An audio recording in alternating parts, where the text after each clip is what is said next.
Shalom saudaraku kekasih di dalam Tuhan. Pada renungan hari ini, saya mengangkat satu tema yaitu akar masalah. Mari sebelumnya kita berdoa bersama-sama terlebih dahulu. Tuhan tolong kami agar pada hari ini kiranya Roh Kudus-Mu memimpin kami masuk ke dalam kebenaran firman-Mu, agar bukan hanya kami mengenal Engkau, tapi juga kami lebih mengenal diri kami sendiri. Di dalam nama Yesus kami berdoa. Amin. Saudaraku sekalian, di awal renungan hari ini saya mengangkat suatu pertanyaan, yaitu mengapa kita lebih takut setan daripada takut Tuhan? Semua kita pasti percaya ada setan dan ada Tuhan, tapi mengapa kita lebih takut setan daripada takut Tuhan? Mungkin oleh karena kita percaya setan tapi tidak merasa tertuntut harus jadi seperti setan. Sebaliknya di dalam Alkitab kita diajarkan harus percaya Tuhan, dan Alkitab mengajarkan kita harus hidup seperti Tuhan Yesus. Karena Alkitab mengatakan demikian, maka kita merasa tertuntut harus hidup seperti Tuhan Yesus. Kita merasa tertuntut harus hidup seperti Tuhan Yesus. Saudaraku, mungkin inilah yang menjadi akar masalah kita, mengapa kita tidak pernah serius ikut Tuhan dan tidak pernah benar-benar takut akan Tuhan. Bahkan mungkin di saat kita berdoa, kita merasakan kehadiran Tuhan atau Tuhan dekat dengan kita.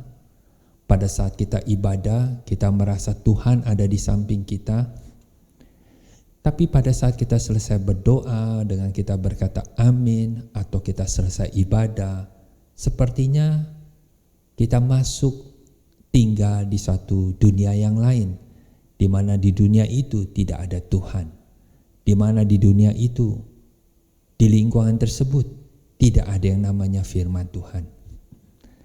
Sepertinya kita sedang berjalan sendiri, kita suka-suka sendiri. Apa yang kita lakukan tanpa kita pertimbangkan apakah ini Tuhan juga berkenan atau tidak berkenan.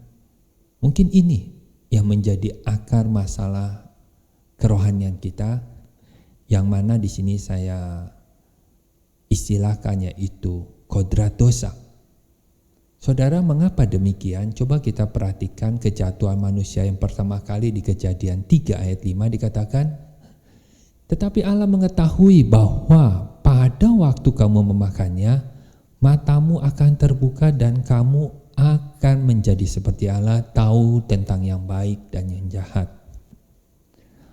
Mengapa kita tidak pernah takut akan Tuhan? Yaitu mungkin dosa sudah membuat kita tidak ingin hidup sesuai dengan kehendak Allah. Bukan hanya mungkin. Mengapa saya katakan mungkin? Karena kita merasa kita tidak pernah berbuat sesuatu yang salah. Kita merasa kita sudah mau hidup untuk kehendak Allah. Tapi coba saudara perhatikan beberapa poin yang saya sampaikan di sini. Merasa sudah cukup tahu yang baik dan jahat. Coba perhatikan, pada saat kita merasa sudah tahu, cukup tahu yang baik dan jahat, tentu kita tidak akan pernah merasa ingin lebih tahu lagi. Bahkan kalau kita sudah tahu sesuatu hal yang kita sudah merasa pahami, kita sudah merasa mengerti, tentu kita tidak ingin atau tidak terlalu suka mendengar atau sedikit alergi mendengar jika ada orang yang membicarakan hal yang sama, karena kita merasa kita sudah tahu. Jadi saudara coba perhatikan, pada saat kita mulai alergi mendengar lebih serius lagi tentang firman Tuhan, atau berbicara, berdiskusi lebih serius lagi tentang kerohanian, pada saat kita ada alergi seperti kita menjauhi atau menolak, nah sebenarnya inilah mungkin sifat kefasikan kita yang tidak kita sadari.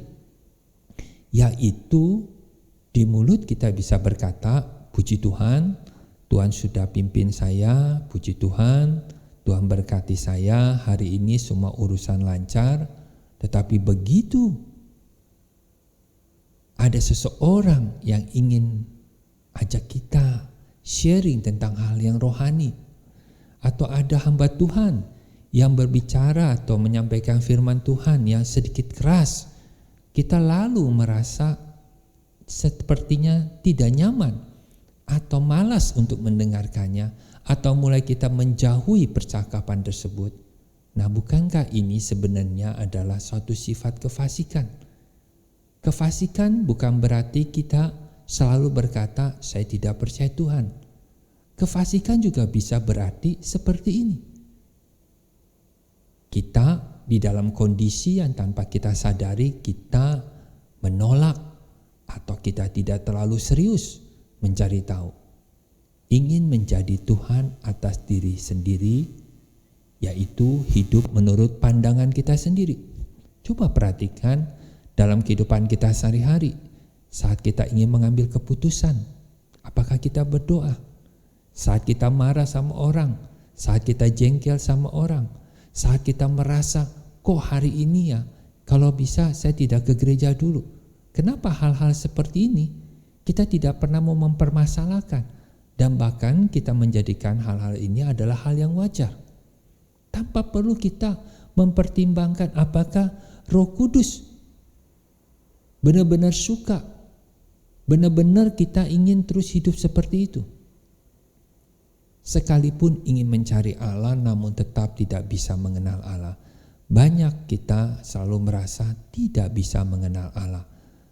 Sebenarnya kita tidak mengenal Allah, tidak bisa mengerti Allah, atau tidak mau benar-benar sungguh mencari tahu tentang Tuhan. Kita menjadi orang yang baik karena kita sering ke gereja, tetap baca Alkitab, kita tetap punya semangat beragama. Ya, kita menjadi orang baik. Tetapi apakah kita benar-benar menjadi baik menurut yang Allah mau? Atau kita hanya sekedar menjadi orang baik di bagian, di area yang kita hanya mau saja? Tapi begitu Tuhan membentuk kita, kita sepertinya menolak. Kita tidak pernah mau mencari tahu dengan serius apa kehendak Tuhan. Apa yang saya harus lakukan supaya kita memuliakan Tuhan? Saudara perhatikan, ini juga yang dialami Rasul Paulus. Roma 7 ayat 16-20.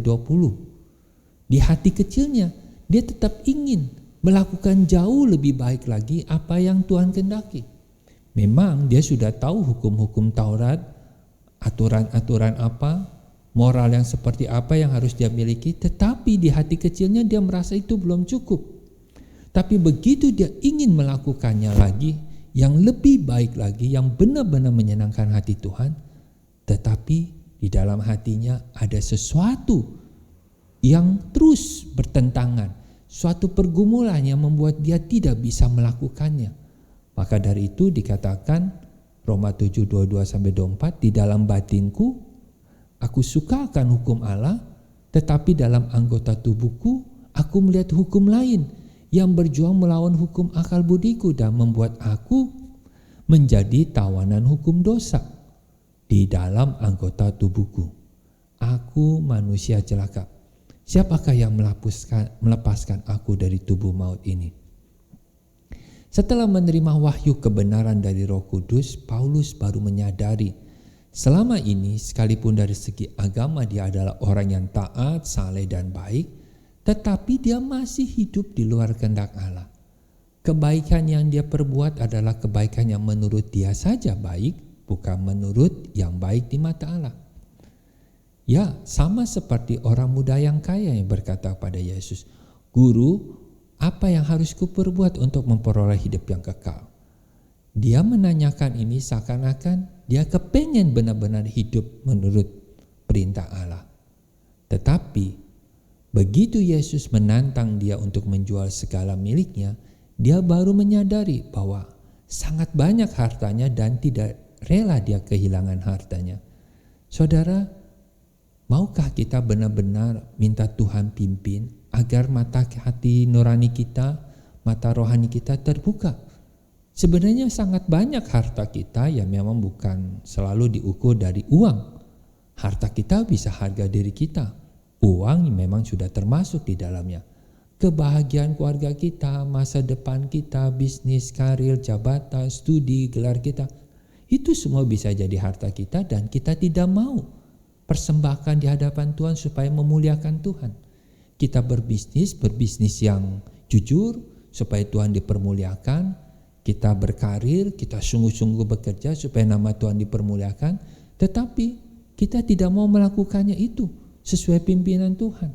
Kita malah ingin hanya memuaskan apa yang kita ingin terima saja. Kita bersifat daging. Apa yang kita pikirkan, kita katakan, kita perbuat. Jarang kita mempermasalahkan ini apakah berkenan di hati Tuhan. Aku manusia celaka, siapa yang melepaskan aku dari tubuh maut ini? Siapakah yang akan melepaskan aku? Antara kita dengan Tuhan, seharusnya kita akan sering mengalami pengalaman apa? Coba kita renungkan dalam-dalam. Seharusnya antara kita dengan Tuhan, kita akan sering mengalami pengalaman apa? Seharusnya pengalaman yang kita alami di dalam Tuhan, yaitu di mana Tuhan terus memimpin kita menyadari keberadaan rohani kita yang belum sempurna. Aku manusia celaka. Siapakah yang akan melepaskan aku? Kita jarang mempermasalahkan, mempertanyakan kondisi rohani kita. Mungkin ini yang menjadi akar masalah kita, sehingga kita jarang mengalami di mana Tuhan terus memimpin kita untuk kita benar-benar menyadari keberadaan bahwa kita masih celaka, bahwa kita masih jauh berkenan di hadapan Tuhan. Kiranya Roh Kudus memimpin kita lebih dalam lagi agar kita menemukan akar masalah kita. Kenapa kita tidak pernah bertumbuh semakin matang rohani kita? Tapi mungkin juga kita tidak pernah timbul pertanyaan seperti ini. Karena apa? Karena hidup kita sudah jauh dari persekutuan Roh Kudus, persekutuan dengan Tuhan, dan jauh daripada pimpinan Roh Kudus. Sehingga kita semakin jarang mengalami suatu pengalaman di mana Tuhan menuntun kita mengenal diri kita. Betapa celakanya kita. Betapa kita kurang takut akan Tuhan. Betapa fasiknya kita. Kiranya Tuhan memberkati saudaraku sekalian.